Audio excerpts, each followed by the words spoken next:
Alright everybody, so welcome back to another video. So on this video I'm going to give a deep full Keepa analysis on how to read the graphs, how to study them, what do we look for as an Amazon seller when we are sourcing products, and how to best utilize that data in order to make good purchasing decisions. So without further ado guys, let's just get straight into it. Be sure to give this video a like. Hopefully you found this video very helpful, and let's just get dive right in. So one thing's first, actually let me go to this one because it has more. When you go into Keepa, you're gonna see all these tabs on the right. Now us personally, my team, we only need a few. We only need the sales rank, buy box, Amazon to make sure they're on any listings, new third FBA, and new third FBM. Everything else like news to eBay, you can leave that alone. For the metal graph, which is right here with the yellow bar, I only need the monthly sold one. So to me, I'm just leaving that as it is. Now for the last chart, because there are 3 charts in total, we're going to leave almost everything. Rating, review count, new offer count, basically like that, okay? And so you'll just click on each thing, each little graph, and it'll turn on and off. So see. Now also, you want to make sure that right here where my mouse is at, where it's showing like the rank and the dollar amounts and all that good stuff, you want to make sure it's from the 0 bottom with the price up, okay? Otherwise, if you have it reversed, your sourcing is going to be like way off. So keep that in mind when you're doing that. Last few things to go over. Down here, you can look at charts from a different standpoint. You can zoom into a day, see how the product has been doing for the past day, change it to a week, a month, 3 months, entire year, and then for however long Keepa has been tracking this product for, okay? Alright, so let's go back to just the month for now, just to not like overcomplicate it at the moment. Okay, so now let's actually dive into how to read these. So we'll go into a more simplified version of this. So let's go through them one by one. The sales rank. This is the green zigzag roller coaster lines that you are seeing right now. For a good product, you need to show, or it needs to show some movement like this one. You want to see the bars basically moving up, down, consistently pretty well.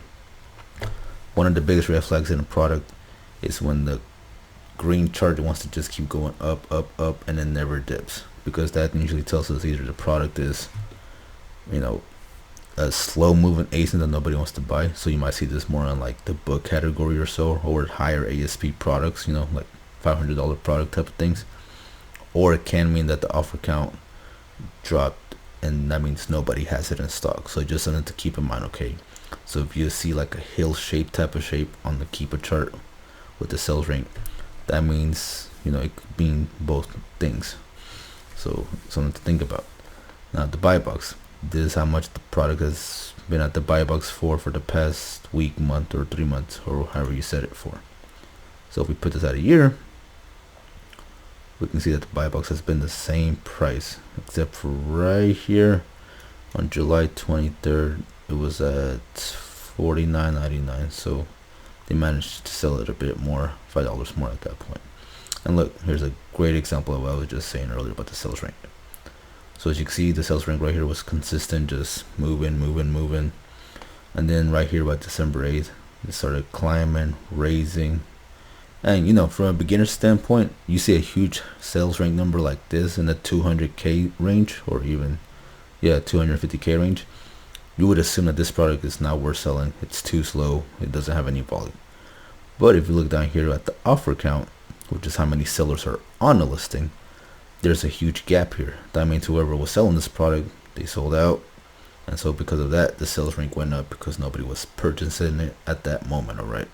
And then once the seller came back in stock, the sales rank dipped back down and picked up volume again. So that's why I always say, if you see a product with high sales rank, it doesn't necessarily mean that it's a bad product.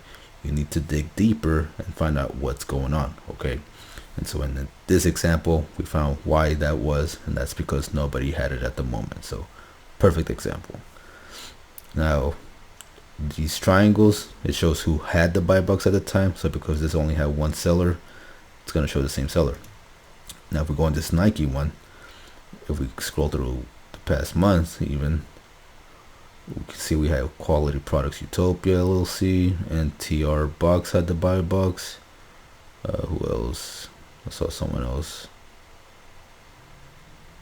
Them two are definitely getting the highest buy box. That's just for the past month. Let's go to a week.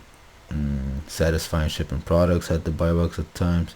Now keep in mind, this is not saying that only they are getting buy box, but they're probably getting a majority of the buy box. Okay, so just because it's showing those sellers mainly, it doesn't necessarily mean that you're not gonna get buy box. Okay, those are just the ones that Keepa decided to pick up, and so there's plenty of other sellers who are, I'm pretty sure, getting buy box. It's just not reflected on Keepa.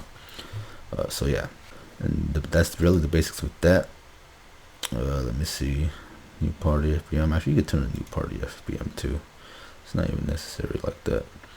But yeah, and so you can see the price range for this product is just varies, right? $27. Someone else had it at FBM for much lower. So yeah, this buy box is just kind of everywhere, and it definitely shows it's moving. And actually, we can see back here it needs to be a little bit higher, but not by much. And little by little, this product is actually starting to slowly tank. But we'll go over that why in a minute. So that's basically the first chart, right? The basics, the simplicities of it, not too complicated. The middle chart, and this is something that Amazon, well, Keepa just recently released, and this is basically a monthly sold estimation of the product. And again, this is for each month, how it's done in the past, how it's performed, right? So let's actually look at this. So we go back here around September or so. This product sold around 6,000 units, 7,000 units. As we got closer to like Christmas time, it picked up dramatically in pricing. So it went to 20,000 units sold all the way up to 30,000 units sold, which is insane. And then obviously after Christmas, the units dipped down back to 10,000. So yeah, you can definitely use this chart. It's very helpful in being able to determine how a product is going to perform. And especially for seasonal products, you can now look back and be like, okay, I want to buy this seasonal product. Let me see how it did in the past, assuming Keepa chose that data, and really just dive in on that. Okay, so yeah, this chart right here is super helpful. It is just freaking crazy how amazing it is now. But as far as the middle chart, that's basically it. Pretty simple, pretty straightforward, nothing complicated. Now for the last chart, which I'll go back to this product over here. Alright, so the last chart, the rating. That's the rating this product has for the total reviews. So obviously the higher the rating, the better the product is. The review count. Review count, you want to see it going up. Sometimes it dips down, but over the long run you should see it going up. So if we put it to the 3-month range, around February it had 141 review counts, and up to now it got an extra like 10 or so, so it's at 153. So if you're not sure if a product is moving in some volume, as long as you see that review count moving up, you can really determine that a product is selling pretty well. Because customers are leaving reviews for the product, it must be really good. So it definitely has some volume if there's some reviews in there. It doesn't have to have a crazy amount of reviews going up, but you definitely want to see some type of movement. And then the last one is the review, the new offer count, which is this blue line down here. Again, this is how many sellers there are on a listing. Now this one only has one, obviously. So let me go back to the Nike one.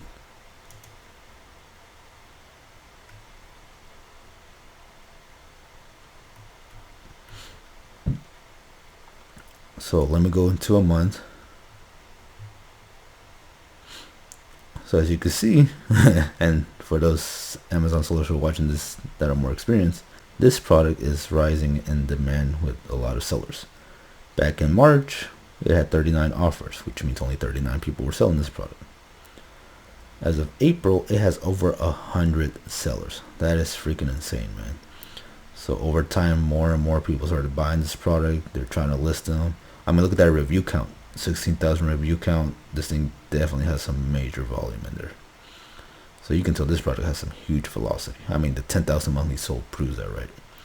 Now, with that being said, we've gone over the basics, the simplicities of reading the data, right? Now, looking at this chart, let's go over a few more advanced things that you may not understand, right? Now, when it comes to selling on Amazon, people always ask, why do people tank the price? Why are they lowering the buy box? This and that, right? and it's really all supply and demand, right? So let me scroll it back out.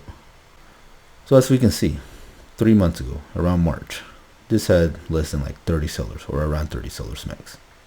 The sales rank was already good enough. Pricing was actually more or less the same. Probably could have sold this for much higher. But as you can see, with so much offer count, if you actually look at the Keepa chart now, you can start to see a slow decline of the pricing now. And that is because of supply and demand. When there is too much supply out there of a product and not enough demand to meet that, well, people are going to start lowering the pricing because they need to liquidate, okay? And so in this case, there's just so many sellers hopping on this product, and probably with a lot of stock in their inventory, that, you know, they want to sell out, they want to get a quick buck, and so that tanking starts to happen. And, you know, one seller starts lowering the price, another one follows, then another one, and everybody just starts tanking, you know, the pricing. So for a product like this, it might be worth holding on. It just really depends. But yeah, as far as the charts, that is the simplicity of that. Now a few more things we can go deep into. Let's go to data. Let's go to offers. And again, this is what we do in order to see how a product is doing in order for us to determine if we're going to buy it. One thing I like to do is just to see how the competition is on stock with this product. So as you can see, this seller had like various amounts of this product just selling out here and there. And, you know, don't rely on this heavily either, right? Some of this can be very off. Like this one, it went from 198 to like 2 now. But that could be, you know, because of a stock quantity limit set from the sellers themselves, which will hide all their stock quantity. So, you know, just something to think about. So that's why I'm telling you, don't rely on this. This one went from 75 to like 5. So that right there probably tells you that they put a stock quantity limit, so you won't be able to see their, you know, amount. But I mean, looking at all this, doesn't really show much for some of these sellers, to be honest. But the Keepa charts reflect it regardless, so it definitely shows us. Another one, buy box statistics. This will show you, you know, what seller's getting what amount of buy box. So we can see quality goods supply, he's getting 39, and TR is getting 11%. That's why we were seeing them on the charts, you know, with their storefront names popping up way more. And then even shows the stock amount, 1. And again, this could be set to quantity limits, right? So even though it shows 1, they might have more than that, but you can only purchase 1. So keep that in mind. Question mark ones, chances are they're in transit or something, so keep that in mind as well. I mean, this seller is 1,000 deep on these products, holy crap. So, but yeah, you can even change it up, see who won the buy box last a few seconds ago, minutes ago. So Vestiario, Entrepot had the buy box not too long ago, probably sold a few units. And yeah, now one of the most important factors of this is variations. And it's important because with variations, it'll tell you which product is doing the most volume. And one of the best ways is that you want to make sure you click on this ratings right here and fix it so that the review counts are the much highest, okay? Like right here. So as we can see right here, this product, this ASIN right here is the one that's selling the most. It has over 7,000 ratings, most reviews. And as you scroll down and down, it'll go to the slower moving ASINs, okay? So make sure you mess with the rating section right there. And yeah, this will be the ASIN, the exact ASIN that's moving that much volume. And now like that, you know, okay, I'm looking at a product, this is the one that's doing the most. But even then, with the new Keepa monthly sold chart, it actually gives you the accurate monthly, well, closest to monthly units sold for that specific variation. So, and what I mean by that is, let's click on this one right here. So we'll load this one, and let's look at the Keepa chart on this.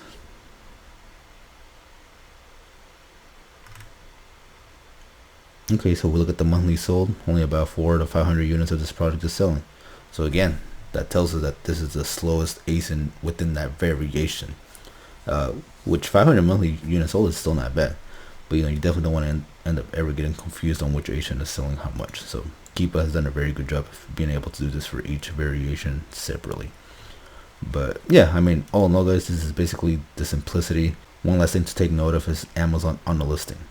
So for this one example, I mean, this yellow bar, this whole orange graph right here, that tells us that Amazon is on the listing currently, or has been, because if we zoom in closer, looks like they actually ran out of stock for a while. And this is important to determine because you want to know, okay, if Amazon is on the listing, I'm looking at the buy box that they're listing their products, am I profitable at that pricing? So if I was to buy this product, am I profitable at $19.12? And if the answer is no, then you don't want to compete with Amazon.